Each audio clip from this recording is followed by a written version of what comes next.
చంద్రబాబు సీఎంగా ప్రమాణ స్వీకారం చేసిన తేదీ గుర్తుందా? జూన్ 12. ఈరోజు జూలై 12. అంటే సరిగ్గా నెల రోజుల్లో టార్గెట్ జగన్ ఆపరేషన్ కంప్లీట్ చేయాలనేది కూటమిగా చేసినటువంటి కుట్ర.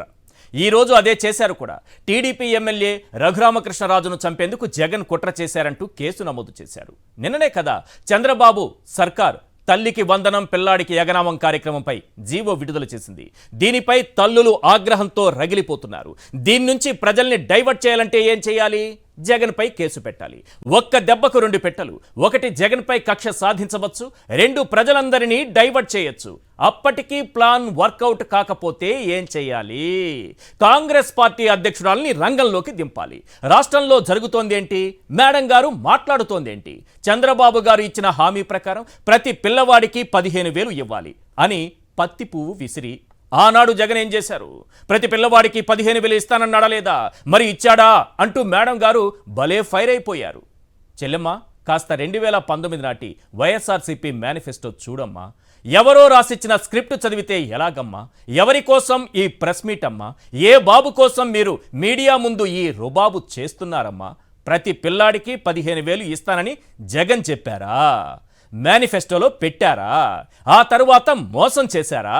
తమరి దగ్గర వైఎస్ఆర్సీపీ 2019 నాటి మేనిఫెస్టో ఉందో లేదో నాకు తెలియదు, కానీ గూగుల్లో ఇట్టా కొడితే అట్టా వచ్చేస్తుంది.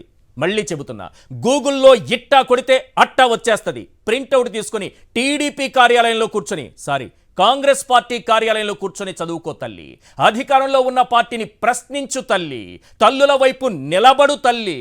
మీరు మీ పార్టీ ప్రజల వైపు నిలబడకపోతే ఆఖరికి మీ పార్టీ టీడీపీకి తోక పార్టీగా మిగిలిపోతుందమ్మా. ప్రజల పక్షాన నిలబడు తల్లి. ప్రజల పక్షాన ప్రశ్నించు తల్లి. ఈలోపు ఓ 10 ప్రశ్నలు ప్రజలు అడుగుతున్నారు. బాబు గారి టైమింగ్ పై ప్రశ్నిస్తున్నారు. ఒక్కసారి వినిపిస్తా, విను తల్లి. Question number 1. సూపర్ 6ను అటకెక్కించారు. సుప్రీంకోర్టు తిరస్కరించిన మళ్ళీ రఘురామతో కేసు పెట్టించారు. అది బాబు గారి టైమింగ్ అంటే. Point number 2. నిన్న తల్లికి వందనం పెట్టకుండా మోసం చేశారు. ఈరోజు జగన్పై అక్రమ కేసు పెట్టారు. అది బాబు గారి టైమింగ్ అంటే. Point number 3. ప్రతి పిల్లాడికి యగనామం పెట్టారు. కాంగ్రెస్లో ఉన్న తన స్టార్ క్యాంపెయినర్ని అర్జెంటుగా రంగంలోకి దింపారు. అది బాబు గారి టైమింగ్ అంటే. Point number 4. నిన్న అమ్మకు మోసంపై జీవో రిలీజ్ అయింది. నేడు వైఎస్ఆర్సీపీని తిడుతూ కాంగ్రెస్ పార్టీ అధ్యక్షురాలి ప్రెస్ మీట్ మొదలైంది. అది బాబు గారి టైమింగ్ అంటే. Point number 5. బడికెళ్లే పిల్లాడిని బురిడి కొట్టించారు. జగన్ కూడా అమ్మ ఒడి పేరుతో మోసం చేశారని తన క్యాంపైనర్తో అబద్ధం చెప్పించారు. అది బాబు గారి టైమింగ్ అంటే. Point number 6. తనిచ్చిన హామీలన్నీ గాలి కొదిలేశారు.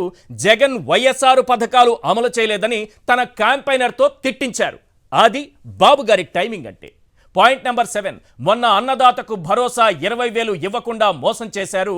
నేడు తన క్యాంపైనర్తో అన్ననే ప్రశ్నించేలా చేశారు. అది బాబు గారి టైమింగ్ అంటే. Point number 8. ఒక్క హామీ అమలు చేయని కూటమిని వదిలేశారు.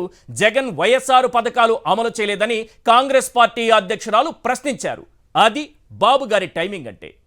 Point number 9. తల్లుల వైపు, రైతుల వైపు, విద్యార్థుల వైపు నిలబడకుండా చేశారు.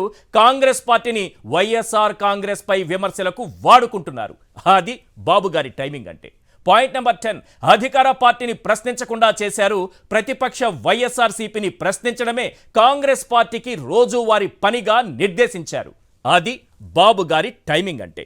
రైట్, బాబు గారి టైమింగ్ ఏ రకంగా ఉందో చూసాం కదా. ఈరోజు ఇది ఎక్కడి నుంచి మొదలు పెట్టాలయ్యా బాబు అంటే, నిన్న తల్లికి వందనం ఈ పథకం కోసం ప్రభుత్వం జీవో రిలీజ్ చేసింది. ఆ జీవోలో ఏముంది? ఈరోజు అర్జెంటుగా షర్మిల గారు వచ్చేసి ప్రెస్ మీట్ ఏం పెట్టారు, ఏం మాట్లాడారు? బాబు గారిని తల్లులందరూ దూషిస్తున్న సమయంలో రక్షణ కవచంలో వచ్చేశారు మేడం గారు. ఒక రక్షణ కవచం మన బాబు గారికి ఏం కాకూడదని. ఎవరి వైపు నిలబడాలి? ఒక పార్టీ అధ్యక్షురాలు తల్లుల వైపు నిలబడాలి, పిల్లల వైపు నిలబడాలి, వాళ్ళ భవిష్యత్తు వైపు నిలబడాలి. రైతులకి ఈరోజు వరకు వాళ్ళకి భరోసా రాలేదు, 20,000 రైతుల వైపు నిలబడాలి. మత్స్యకారులకు ఇస్తానన్నటువంటి భరోసా వారికి ఇవ్వలేదు, ఆ మత్స్యకారుల వైపు నిలబడాలి. ఫీజు రియంబర్స్మెంటు అందక విద్యార్థులు ఇప్పటికీ కూడా చదువులు పూర్తయిన తరువాత పై చదువులకు వెళ్ళాలంటే, వేరే కోర్సులో జాయిన్ కావాలంటే ఈరోజు వాళ్ళకి సర్టిఫికేట్ వచ్చే అవకాశమే లేదు. ఇది కదా మాట్లాడాల్సింది మనం. ఇక్కడ నేను చెప్తున్నాను సార్, తల్లికి వందనం అనే పథకం పైన నిన్న చంద్రబాబు గారు వారి ప్రభుత్వం రిలీజ్ చేసినటువంటి జీవోను చూపిస్తాను. అలాగే నాడు చంద్రబాబు నాయుడు గారు ఇచ్చినటువంటి హామీని కూడా మీకు చూపిస్తాను. మరి ఇప్పుడు వచ్చేసి షర్మిల గారు ఏమంటున్నారంటే మా అన్నగారు కూడా మోసం చేశారు. ఆ అమ్మ ఒడిలో ఆయన కూడా పిల్లలందరికీ ఇస్తానన్నారు. కానీ ఒక పిల్లలకి అందరికీ ఇవ్వలేదు, తల్లికి మాత్రమే ఇచ్చారు. మేడం గారు మళ్ళీ చెబుతున్నా, గూగుల్లో ఎట్టా కొడితే అట్టా వచ్చేస్తుంది. వైఎస్ఆర్సీపీ 2019 మేనిఫెస్టో అని కొట్టండి, ఈజీగా మీకు దొరుకుతుంది. అందులో ఏముందో చదువుకోండి. లేకపోతే నేను ఇప్పుడు చూపిస్తాను, రాష్ట్ర ప్రజలందరూ చూడండి. వైఎస్ఆర్ కాంగ్రెస్ పార్టీని దూషించడమే కాంగ్రెస్ పార్టీకి ఒక టార్గెట్గా మారిందంటే, ఆ పార్టీ అధ్యక్షురాలు ఆ పని మాత్రమే చేస్తున్నారంటే అది ఒక పార్టీగా మిగులుతుందా?